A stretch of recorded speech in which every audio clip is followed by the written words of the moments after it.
আসসালামু আলাইকুম, আপনাদের বিউটি কিচেনে স্বাগত। আজকে রবিবার মানেই আমরা জানি সকলের ঘরে ভালো মন্দ খাবার। তো আমাদের ঘরেও আজকে হচ্ছে মটন কষা। প্রথমে আমি একটু তেল দিয়ে এলাচ দিয়ে পেঁয়াজগুলো কেটে নিয়ে নাড়াচাড়া করে নেবো যতক্ষণ রং আসছে, তারপরে মটনটা দিয়ে দিলাম।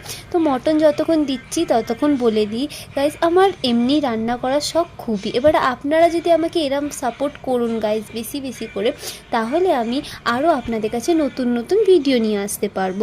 এখানে দেখুন, এবার কুকারটা বন্ধ করে 2-3টে সিটির পরে তৈরি হয়ে যাবে আমাদের মটন কষা। তো আপনারা আমাকে যদি এরমভাবেই দেখতে চান, তাহলে আপনারা আমাকে বেশি বেশি করে সাপোর্ট করুন। আর নতুন নতুন রান্নার রেসিপি নিয়ে আমি আপনাদের কাছে নিয়ে চলে আসব।